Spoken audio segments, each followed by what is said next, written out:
Hey everybody, welcome back to the Laps Comic Fan. I'm Steve, and today I'm talking Batman Court of Owls Part 2.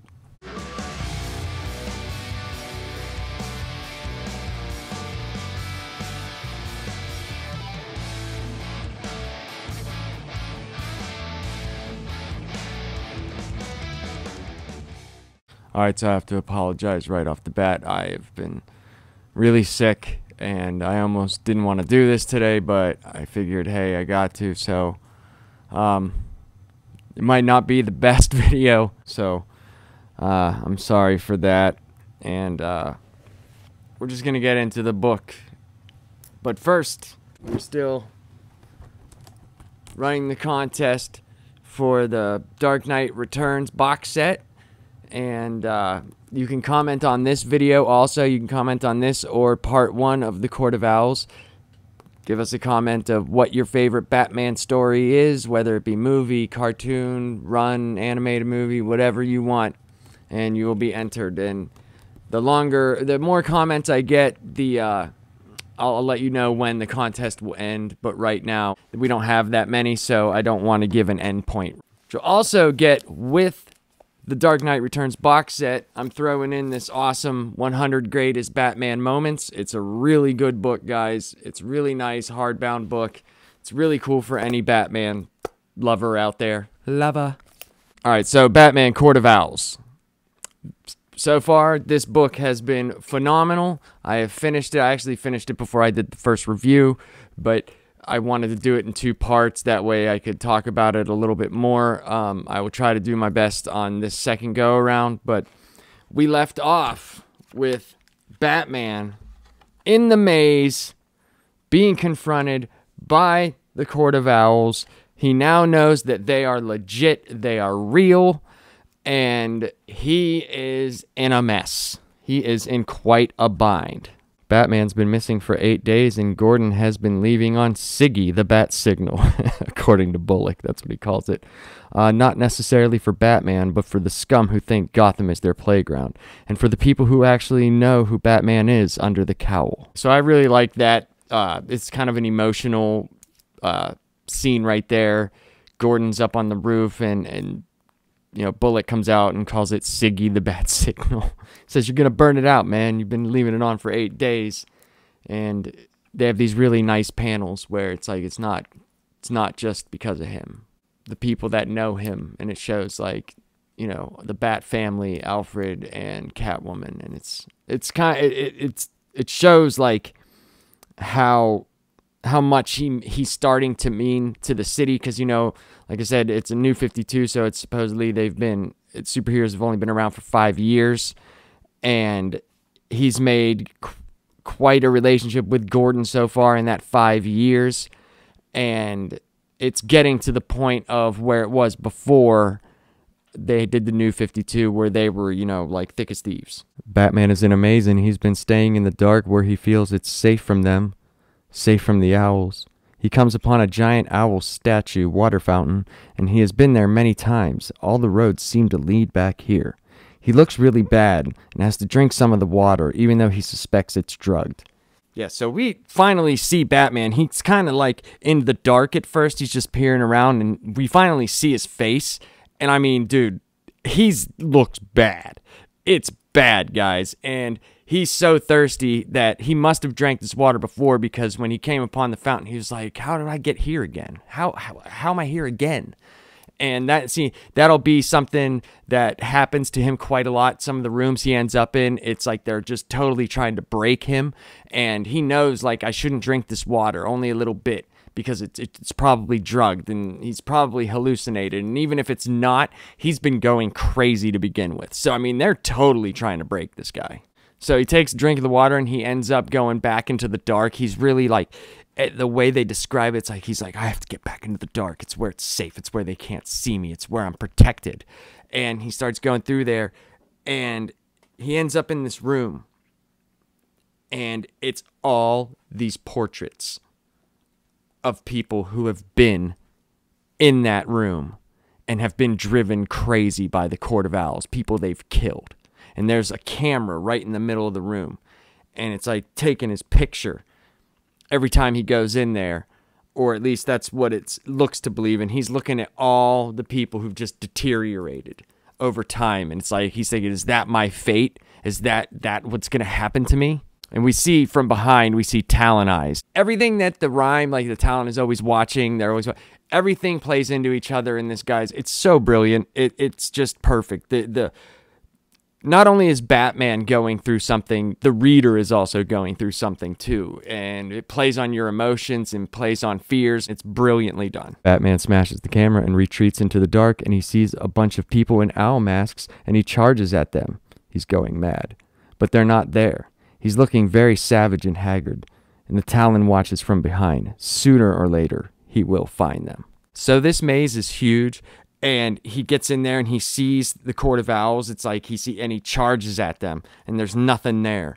And his cape is long, it's ripped, it's just like he's progressively just getting worse. And the way that they draw his face, he looks like bleached white stubble, eyes are bloodshot and just crazy, and he's just going nuts.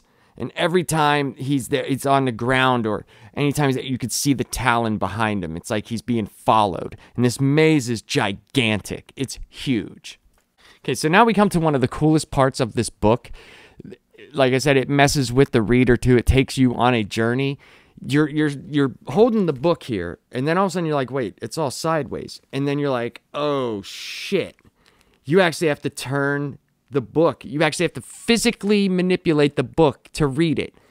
And he's in one of these parts. It's like a part of the maze, but you could see like a miniature city of Gotham.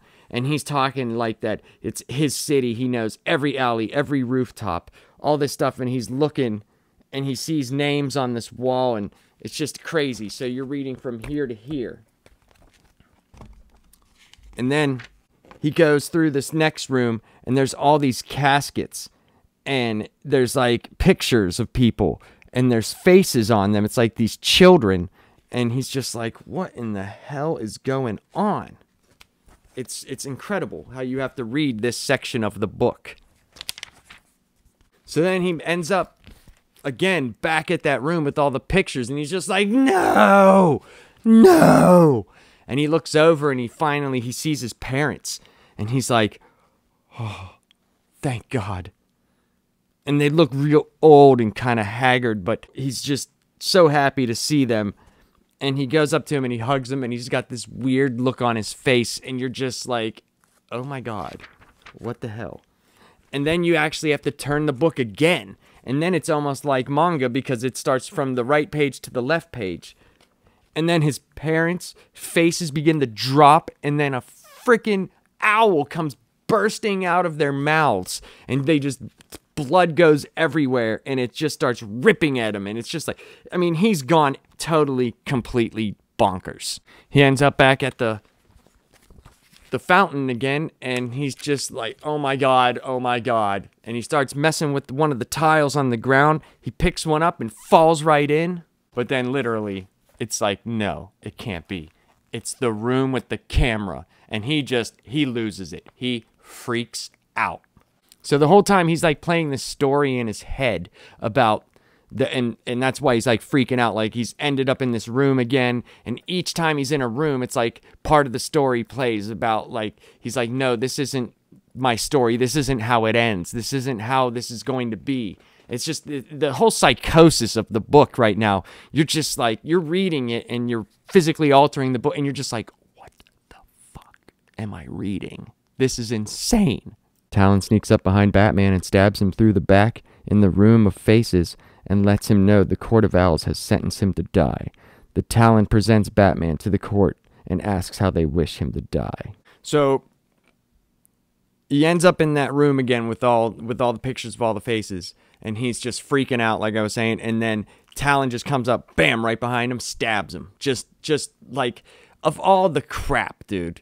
It shows also how messed up he is, because he didn't even know the Talon was behind him. Like, all his senses are just totally destroyed. He's pretty much gone insane. And then he gets stabbed, and the Talon picks him up and brings him out, and he's got him, and he presents him to the court. You see up top, all the court is there. Well, a lot of them are. And he asked them, you know, Court, how do you wish him to die? And they're all like, let the littlest decide. Everybody's yelling something like, you know, break his neck. Gah. And the littlest one is there, and she's got this little doll. And it's cool because as we're seeing them as people, they're also turning into owls as we see them. They're not really turning into owls, but we're seeing it through the eyes of Batman and how crazy he is. So she tells the Talon to hurt him more. And he goes, and they're all, more, more, more, more. And they finally, the Talon kicks him through a wall. And what Batman sees is everybody, like, closing in on him. And he's just freaking out. He's like, what the fuck, what the fuck, what the fuck? And it finally, he looks over, and next to him is a picture of Alan Wayne, his great-grandfather. It looked like Alan Wayne was calling out for someone to help him in that picture. Somebody. And then finally, he just says, enough. And in one of the coolest pages, because you got to remember, we're seeing it from Batman's psychosis. This isn't the way that it's happening. It's just how the art is expressing how crazy he is. Batman loses it and starts to fight back in his mind and physically. He starts beating the shit out of the Talon. The art here is incredible. It really accentuates the emotion and madness Batman and the reader are feeling. Talon tries to fight back, and Batman finally starts to get the upper hand. So Batman finally, he's like, the adrenaline is gone so high, he's batshit crazy, and he's just fighting back. That place that was like the miniature city, he's just beating Talon all through there. He's like, this isn't your city, this is fake, this is my shit, bitch! He tells Talon that he's nothing. He's like, you're a hired thug. You're not special no matter what they tell you, no matter what you tell yourself. And this is great. And he's like, and now what you are is finished. Finish him! And he hauls off for the most spectacular punch in Batman, the New 52 run so far. Because he punches the Talon right through a wall, just like Batman has been kicked through the walls and beaten and drugged through everything and gone to the owl fountain room and the picture room and hiding in the dark for days. Just everything comes out of Batman, and he's just like, oh, you can. So Batman busts into the room where the fountain is, and he's got the Talon, and he tells the Court of Owls, he's like, and that goes for you too. You guys are done. You're finished. And he also talks about how he knows the city better than anybody because he knows by the taste of the water and the fountain's minerals that they're by a river. He says that this construct is made of white marble, and also in the camera is potassium chlorate, the filament in the camera that he took out, and he said that the marble is susceptible to explosions, and he lights it, and kaboom! Blows a hole in it, goes down, and he drops into the river below. Batman falls into an underground river, and the court make an appearance figuring out what to do with the Talon. The old lady says dispose of him since he won't heal in the important way, not from the beating that he just took, and it doesn't matter because they have more. Many, many more. Wake them all. So this is crazy, like, because it already couldn't be crazy enough. There's an old woman who's in a wheelchair, and they seem to defer to her, and she's like, nah, throw this Talon out. He's not going to heal from that beating that he just took. Besides, anyway, we got more. Just wake them all. And that room with the that look like the coffins with the pictures of the kids, those are Talons. They have a ton of them. So this is a very interesting little part of the book. It's a flashback, and it shows Bruce sitting in the chair at his house when he's trying to figure out what to do, and the inspiration comes in the form of a bat, and he sees the bat. And he's like, yes, the bat. But they show a little bit more after that. What they don't show you from before is an owl comes and grabs the bat and starts to eat it, and it kills it. So the next time we see Batman, he's actually being woken up by this mystery girl who, if you didn't read further, you wouldn't know who she was. Her name is Harper Row. And there's a story later on about her and her brother, and I guess she ends up becoming part of the Bat family, but he has ran into her before. And there was this story where she works in the tunnels underground, and her brother, who's gay, gets made fun of a lot, gets beat up a lot. And Batman ends up saving them from getting jumped, and she becomes obsessed with him and is wondering how he gets around the town. She's really smart with electronics and electricity, and finds out that he has these bat boxes in the electrical grid, and that's how he can control like certain cameras, why he's never seen, and why the only footage of him is from people's cell phones. You never see actual footage of him from security cameras and stuff like that. And she goes to manipulate one of the bat boxes because she thinks one of them went down, but it was actually, he did that on purpose so the police would know where he was at to come, because he was battling a criminal. And he tells her, like, whatever you're doing, you're done. You're through. You don't even know what you're doing. And she's like, yeah, I'm not so much done. So she revives him with a car battery and shocks him to awake. And then he looks at her, and he's just been gone through everything. He's still looking crazy, and he's just like, you! Ah! It's like nothing is going right for him right now. And it's hilarious to me. And he's like, I told you, stay away from me. And he gets out of there. The court starts awaking Talons, and Batman makes it to an underground tunnel in a sewer and is greeted by a familiar face. It's a huge welcome home, but Batman is still traumatized. And when he sees a dead Talon that Alfred found near the beacon from Batman's suit, he freaks out. Once he settles down, he tells Alfred, get him on the table. Next we see the court getting Talons ready for war. Bruce finally gets it. I guess he went through a sewer, and he has, there's this like one gated off place, and he gets there, and Alfred's got a shotgun, and he's like, it's me. And he's like, holy crap, you're alive. And even like in that state of mind and everything that's gone on, he still gives Alfred the password. Like, dude, we know it's you. You know, he's still sticking by the book. And he sees, I guess Alfred had found the Talon that they didn't revive in a frozen part of the water, and it was near where Batman had set off his homing beacon. I guess originally they probably threw the Talon in the same hole that Batman blew into the ground. So if you remember from the first part, I was talking about this story with Dick Grayson and how the original person that started this whole thing with that case where Bullock and the fire on the walls that Bruce Wayne will die tomorrow or whatever. And the guy had Dick's DNA under his fingernails and all that stuff. So Dick goes to visit Batman, and he's like, hey, I know you didn't want anybody, but I'm here. I wanted to talk to you. We're like, you know, what did they do to you, man? And he starts talking about the Talon, because he has the guy out on a table, and he's like, listen, there's this stuff called Electrum that keeps them alive. That's how they're able to revive them. They're almost in a state of being alive. Even right now, he is. He's like, and he's like, I found out who this guy is through a simple DNA test. And Dick's looking at him, and he goes, his name is William Cobb, and he's your great-grandfather. And you're like, what?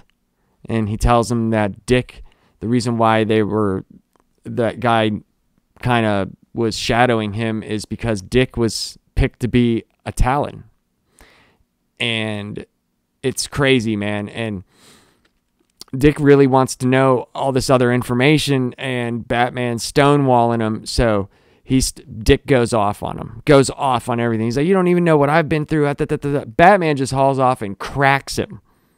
It's insane. You're just like, what in the balls?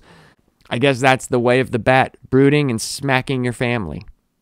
So as this is going on, it cuts to the last scene in this book. And you see a bunch of Talons, and you see the court. And this guy's like, tonight we are out to get our enemy, but we're also taking our kingdom back. And he like unleashes the Talons, a ton of them, on the city of Gotham, and supposedly to get Bruce Wayne / the Batman. So that was Court of Owls, guys. Volume 1. There's a Volume 2 called City of Owls. I can tell you it is really cool. And the Talons do attack Wayne Manor, and it's awesome. Like, the art, guys, in this is phenomenal. Greg Capullo is an amazing artist. It seems like him and Snyder were like made to make Batman. And I am so thrilled with this. I know that it's only like 10 years old. It'll be 10 years old, I think, in May or June or something, or July. But to me, that's newer. That's a newer thing. And I keep hearing from people about how comics nowadays suck. I know this isn't a nowadays, it's 10 years. A lot happens in 10 years, but this is amazing. I am so thrilled that I got to read this. And how I heard of, how I heard of this, I saw the Batman versus Robin animated feature, but I also saw on the channel Comic Pop, they do a show called Back Issues, where the guy Sal, he's been reading comics his whole life, and he explains the stories to his good friends or his best friends. There's two guys there, and they don't normally read comics. I'm sure they do now because the channel's been around for so long. But it's a great show. It's hilarious. It's one of the better comic book shows on there, and it blows my mind that I see all these other comic book channels with hundreds of thousands of subscribers, and these dudes have like 99,000, and I'm like, this dude Sal has more knowledge. He's forgotten more about comics than people know. Like, he doesn't even have to look at the books, and he tells you boop a doop a doop a doop a doop a doop a doop a doop, and you're like, dude, that is a real fan right there. This dude, you could tell like he's read this shit. He knows his shit. So if you go watch their shows, guys, they've done a ton of Back Issues episodes, and they're phenomenal, and I love them. Comic Pop's probably my favorite channel out of all of them. I don't know. I just really like their banter and their humor, and he's not afraid to swear, and he just doesn't give a shit like I don't. Anyway, I'm getting off subject. Batman Court of Owls, I give this a 5 out of 5. Total recommendation. If you can get, I know on Amazon they sell kind of like this Dark Knight Returns volume. They sell the mask, the Court of Owls mask, and the book in a collector's box. It's like $30 or $40. That's kind of, I know, expensive for just one volume of something, but it's worth it, guys. I'm sure you could find them cheap like I did. I got this at an Ollie's for $2.99. Same with the volumes I have been reading. I am actually all the way up to, oh no, you fell down. You fell down, you bastard. I just finished 0 Year Secret City. It's really, really good. It told the origin story of the Joker and is moving into a Riddler story. It's really, really cool, guys. I like it. I love this run, man. I'm pleasantly surprised by this. I think it's amazing, and I'm enjoying it. I totally recommend it. I'm sorry this wasn't as good. If it's not as good as the first one, I'm sorry. I am not feeling good right now at all, but I wanted to put out some content. So I'm going to be streaming a lot more this week, guys, and I'm getting some new equipment. I'm getting a new camera, and I just got a new MacBook, so I'll be able to use some higher-end editing software. So the editing will change. Yeah, the editing's going to change. All right, guys, good night.